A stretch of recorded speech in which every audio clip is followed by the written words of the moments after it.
You are 14 years old, standing beneath towering columns lit by 1,000 burning torches. The air is thick with incense, wine, and power. Music fills the hall, but it dies the instant your father rises from his throne. He is Xerxes, the king of kings, ruler of the greatest empire on earth. The man who commands millions with a word. The man who is supposed to protect you. He is drunk. Not just on wine, but on pride, applause, and the dangerous belief that he is untouchable. When he speaks, it is meant to impress the crowd, to remind them that no desire is beyond his reach. He swears an oath, loud enough for the entire empire to hear. He will grant any request asked of him tonight. The hall freezes. Somewhere in the crowd, an old general smiles. And in that moment, without chains, without blades, without blood, your life is quietly taken from you.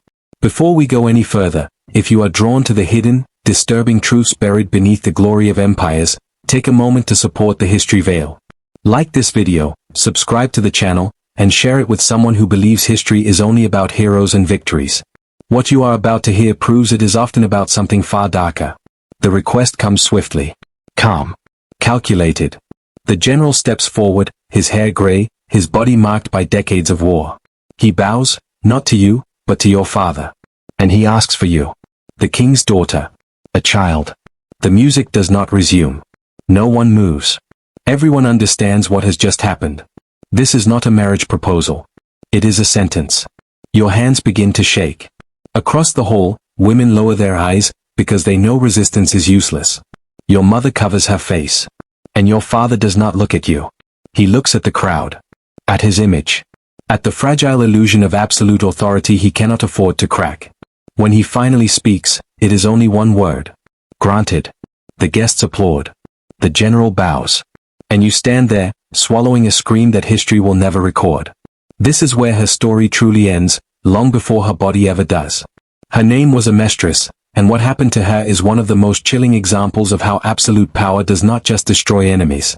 It devours family. To understand how this could happen, you must first understand the world she was born into. The Persian Empire under Xerxes stretched from the edges of Africa to the mountains of Central Asia. Nearly 50 million people lived under his rule. According to ancient historians who spoke to those inside his court, Xerxes' word was not advice. It was law. A whisper from his mouth could elevate a man to glory or erase an entire bloodline. But the most dangerous place in that empire was not the battlefield. It was the palace. The Persian court was not a home. It was a sealed fortress of silence. Eunuchs guarded every corridor. Servants were trained to hear everything and repeat nothing. No rumor escaped unless the king allowed it. And everyone inside understood a terrifying truth. The closer you stood to power, the easier it was to be crushed by it. Even the king's own children lived under rules so strict they controlled every movement, every meal, every breath. Privacy did not exist. Autonomy did not exist. And for royal daughters, life was both luxurious and suffocating. They were displayed like treasures and confined like prisoners. Most royal daughters were never even named in official records. They existed as political tools, alliances wrapped in silk and gold. Their value was measured not in happiness, but in usefulness. And Amestris was no exception. Born to one of Xerxes' secondary concubines, she grew up in the women's quarters of the palace, educated in music, poetry, dance, and obedience. Sources hint that her beauty was exceptional even by royal standards. More importantly, Xerxes kept her close. While other daughters were sent away in distant political marriages, Amestris remained near her father. What might seem like affection would become the very reason she was destroyed. Everything changed during that banquet in 479 BC. Xerxes had recently suffered humiliating defeats in Greece. His aura of invincibility was cracked, and he knew it. Surrounded by flatterers desperate to restore his confidence, he drank heavily for days. When he made his oath, it was not generosity. It was desperation. And one man in that hall understood the opportunity perfectly. Artabanus was over 60 years old. A powerful general, increasingly sidelined, with ambitions that had not faded with age. He knew something vital. A public oath from the King of Kings could not be broken. To refuse a request now would signal weakness to the entire empire. So he asked for the one thing Xerxes could least afford to give and least afford to deny. His daughter. Herodotus writes that Xerxes turned pale. That he gripped his throne like a trapped animal. Minutes passed. Long, suffocating minutes. Everyone expected him to refuse. Everyone expected outrage. Instead, pride won. Image won. And a 14-year-old girl lost everything. Afterward, sources suggest Amestris pleaded with her father in private. Begged him to undo the promise, to find a way out. But Xerxes was trapped by his own ego. To reverse the decision would mean admitting weakness. And in an empire built on fear and reverence, weakness was fatal. He convinced himself it was political necessity. The good of the state outweighed the life of a daughter. It is a justification history has heard many times before. 3 months later, the marriage took place. The palace was filled with gold, silk, and ceremony. To the empire, it was a triumph. To those watching closely, it was something else entirely. Beneath the jewels, Amestris moved like someone already grieving her own life. Her face was calm, but her eyes were empty. Artabanus, meanwhile, radiated victory. He had bound himself to royal blood. And with that bond came power. The age difference was staggering. 14 and over 60. Even in a society accustomed to such arrangements, whispers spread. This was not tradition. This was cruelty. And soon, those whispers would grow louder. Because Amestris had not entered a marriage. She had entered a prison. Artabanus kept her isolated from her family. Forbidden to visit her mother. Forbidden to speak freely with her sisters. Guarded by servants loyal only to him. In a culture where female kinship was vital, this severing was devastating. Fragmented records suggest she tried to send messages to her father, begging for help. Xerxes never replied. His silence became another form of betrayal. What followed was not partnership, but possession. Artabanus treated her not as a wife, but as a vessel. His obsession was producing an heir with royal blood. Physicians were summoned. Fertility treatments ordered. Herbs, potions, rituals. None of it was for her well-being. Her body was a tool. Her suffering was irrelevant. 3 years later, she became pregnant. For Artabanus, it was triumph. For Amestris, it was terror. She understood that bearing a royal child would bind her to this life forever. Servants later described her pregnancy as marked by deep sorrow. She stared for hours at palace gardens she once walked freely. She refused food. She cried in silence. The child was born after 2 days of agony. A boy. Weak. Fragile.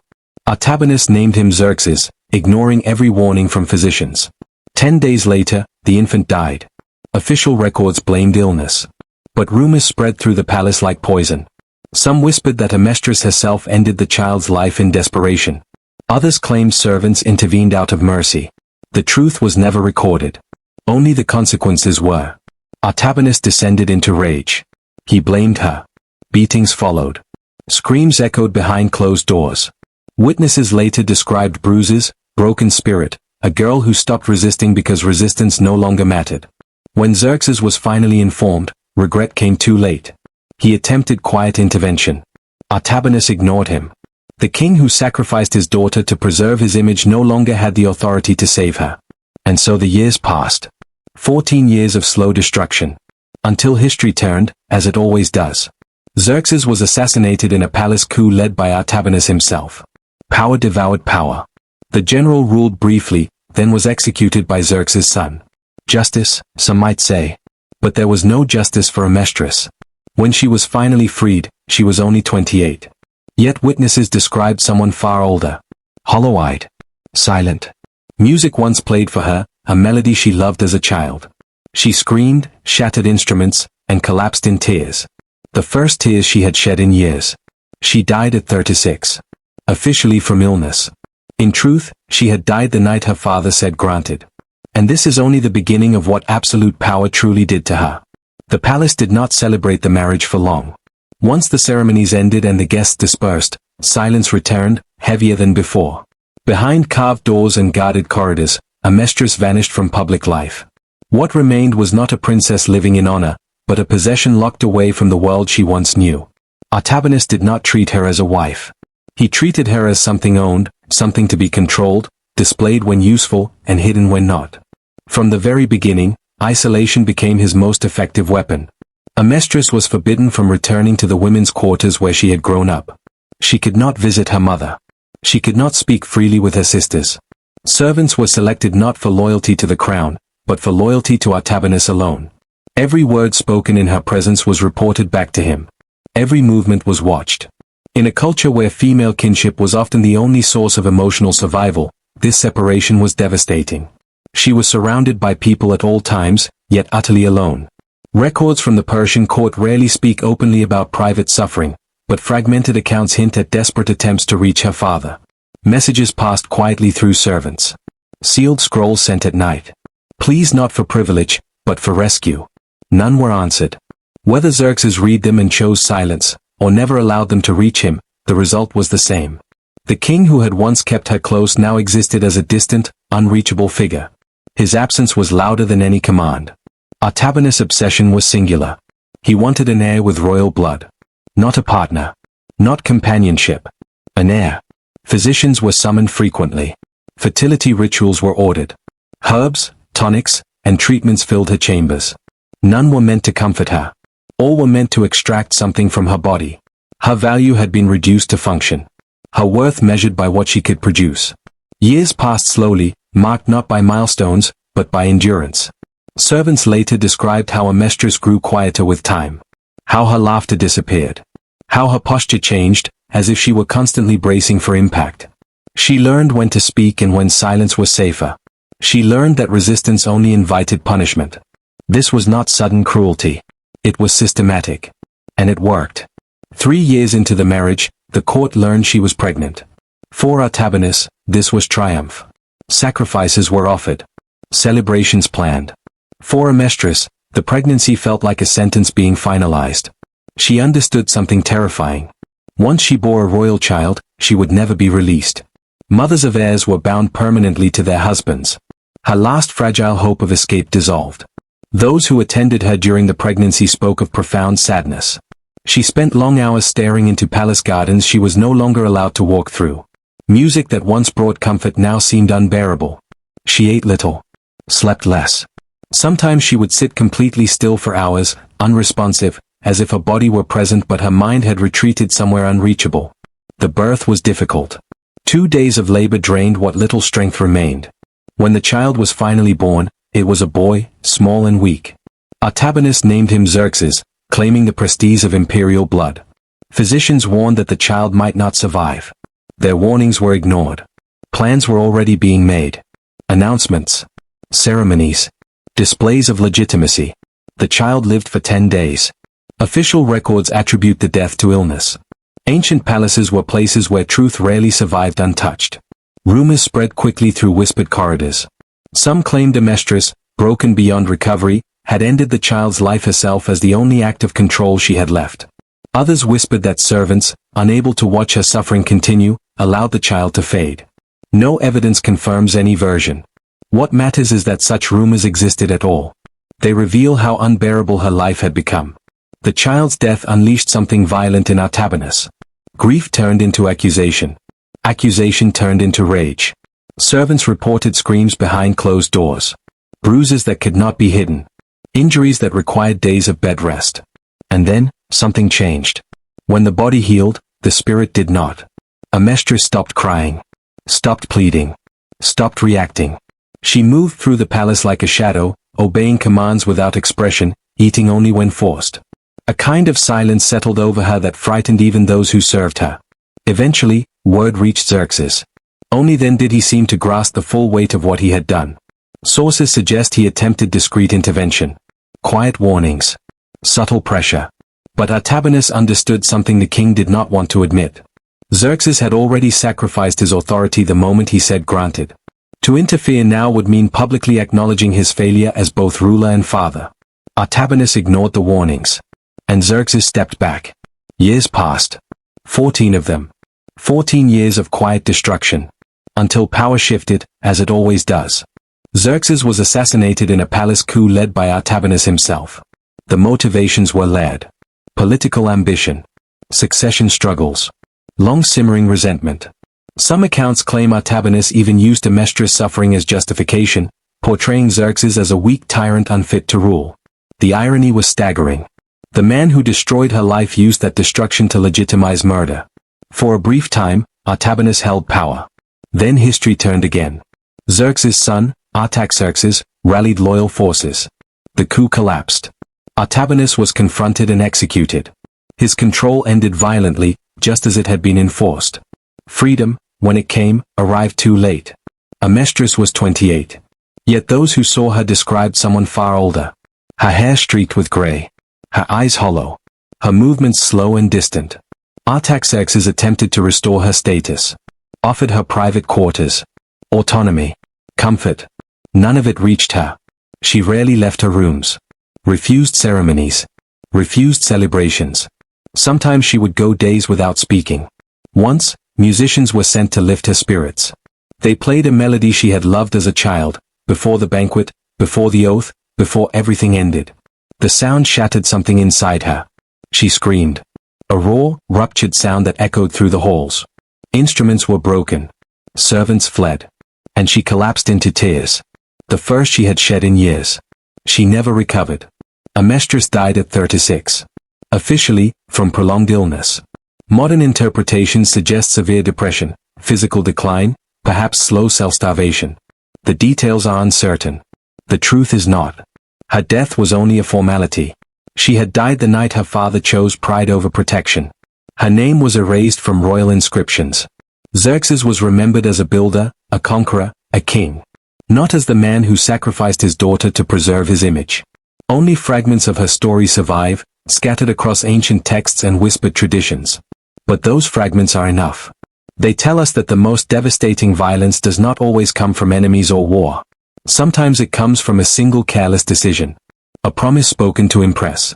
A word that cannot be taken back. Absolute power does not always kill loudly. Sometimes it destroys quietly, behind palace walls, while the world applauds. The empire moved on, as empires always do. Kings fell. New rulers rose. Victories were carved into stone. Defeats were rewritten or quietly forgotten. But inside the palace, far from inscriptions and monuments, Amestris remained. Alive, yet absent. Freed from Artabanus, yet unable to return to the world she had been taken from. The chains were gone, but the damage they left behind was permanent. Xerxes, now king, tried to repair what could never truly be restored. He ordered that Amestris be given private quarters, removed from political obligations, surrounded by attendants instructed to obey her wishes rather than command her movements. To the court, it looked like mercy.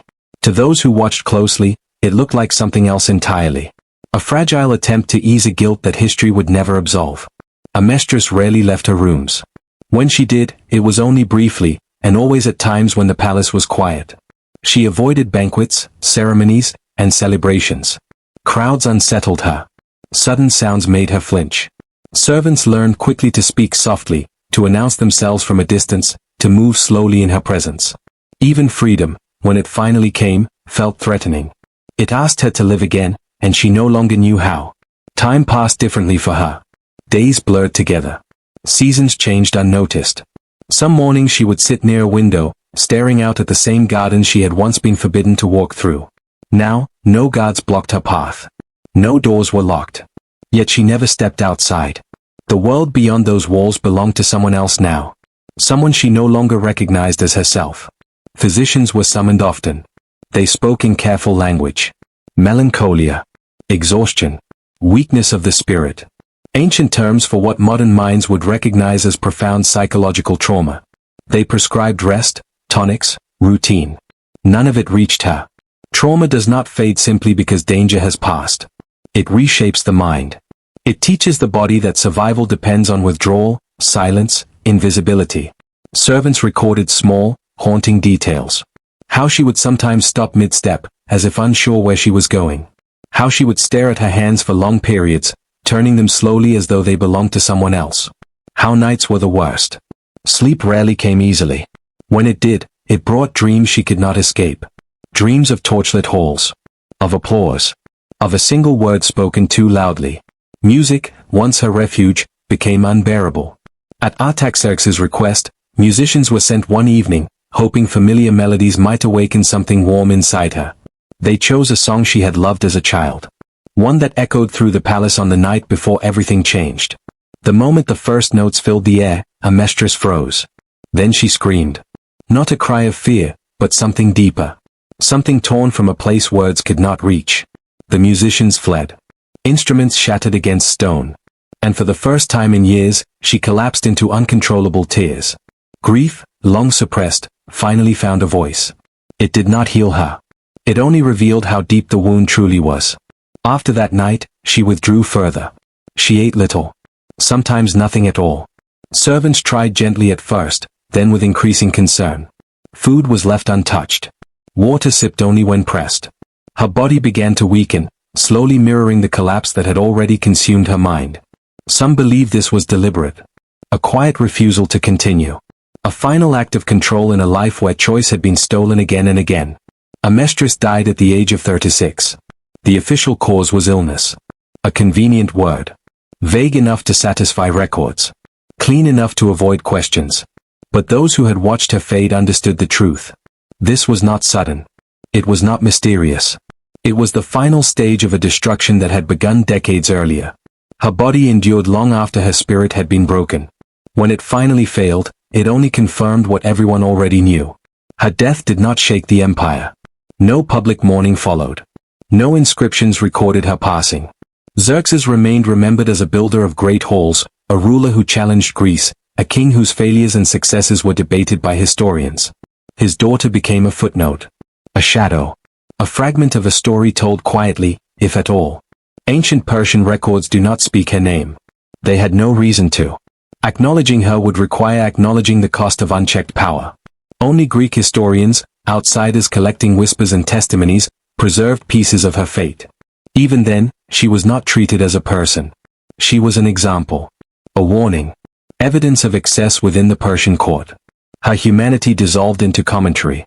Yet when those fragments are gathered, when administrative tablets, oral traditions, and scattered accounts are examined together, a clearer picture emerges.